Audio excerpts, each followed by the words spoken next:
So it's nice to have an audience that's like attentive and not overtly hostile.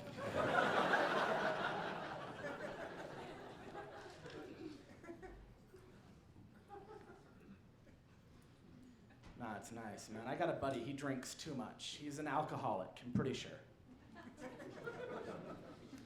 Because he always tries to justify his drinking. It's not a good sign. Even when I don't call him out, one thing he loves to say is, you know, Andy, eating too much is way worse than drinking too much. And I'm like, no, yeah, dude, totally. Like, I remember growing up, my dad was a really nice guy until he had too many sandwiches.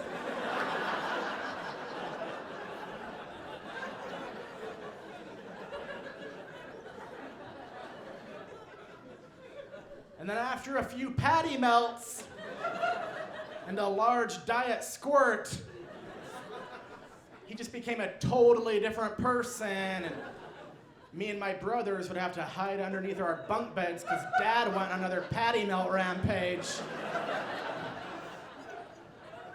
That rye bread is the devil. I don't drink myself. Do not drink. I have a good reason. I'm a recovering heroin addict. I'm not just some nerd.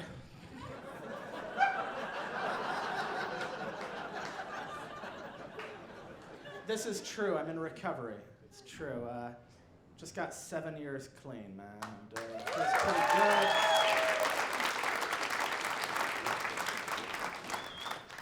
It doesn't feel that great. Life's fine. People are taken aback when they hear it, which is understandable. I don't really look the part. This whole thing ain't really screaming heroin addict. I look more like a bully from a 1990s Disney movie.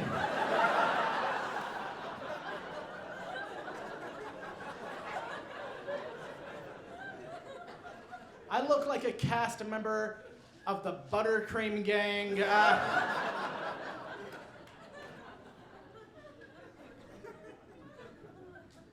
But it's true, I go to meetings and stuff. I went to a meeting the other day, a 12-step meeting, and I have severe ADHD. I don't pay attention well. And they were in the meeting and they were talking about dreams, and I wasn't paying any attention. And then they wanted me to talk. And I'm like, well, most recently a dream of mine is I'm in the mountains with my dead Uncle Steve.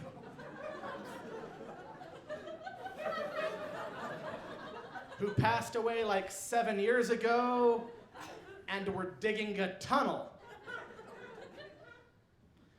And then a girl went and she talked about getting her GED.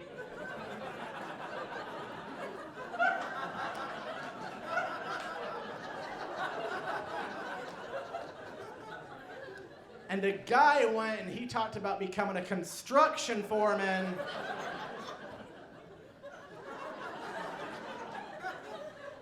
It's like, oh no, they're talking about dreams as in goals.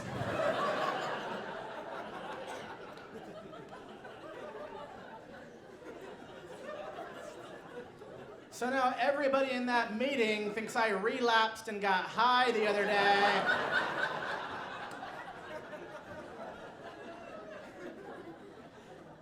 Because I told him it was my big ambition in life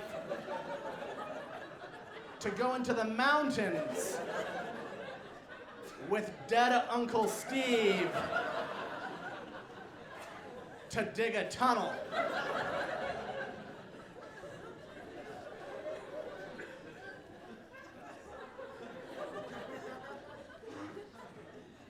Talk about recovery a lot in my act. Big thing I talk about. Guy came up to me once after a show. He said to me, well, how long were you addicted to heroin for? And I said, almost 6 years. And then the guy went, oh, well, holy mackerel, why didn't you just stop? I looked at the guy and I'm like, oh, why didn't I think of that?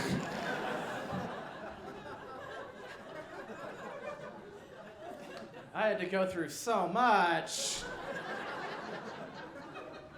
Went to jail. I never did any serious time, just some weekends here and there. I was kind of in the jail reserves.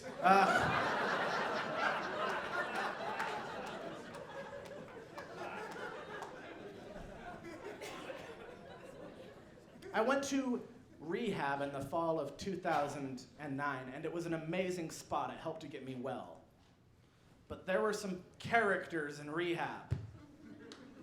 There was a woman in there who's since become one of my best friends, and she was an alcoholic and she had Tourette's syndrome. I'll give you guys a minute to digest that one. Now, I thought Tourette's was like the involuntary shouting of obscenities, but that's just one form of it. It's also like grunts and tics and twitches, and that's what she had, and nobody told me.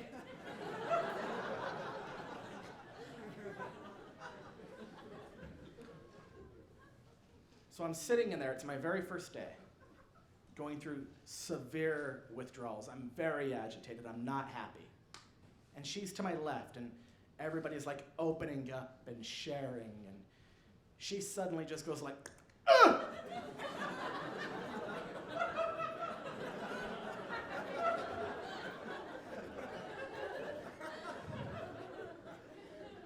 And everybody just carried on like nothing happened.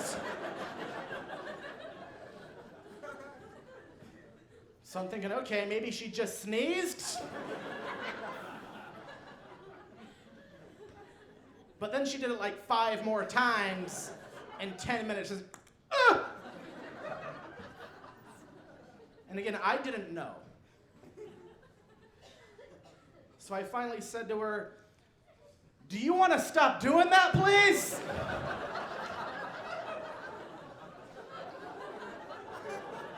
It's obnoxious. And if you want attention, there's better ways to get it.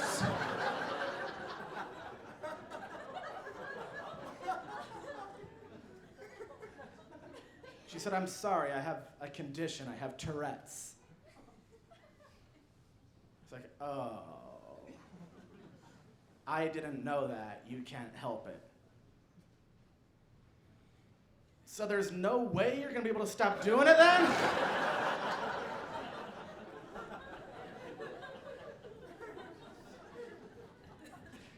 You guys are a fun crowd, man. One drawback to being honest about my recovery and open about it is it opens the door for everybody to vent to me about their hardships. And I'm not the guy to talk to about that stuff. At all. My neighbor was talking to me. He saw my act. And he's like, "So Andy, you used to have problems with substance abuse, didn't you?" It's like, "Yeah." It's like, "That's okay. We all have problems, Andy. You want to know something about me? I hate my wife. And my job and my kids. I just feel trapped. I don't know what to do." I was like, "All right. You ever thought about trying heroin?"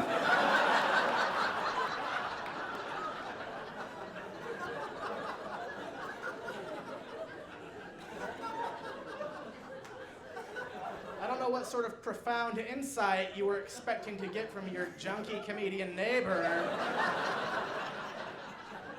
But that's the best I got. I mean, your life won't be any better, but after about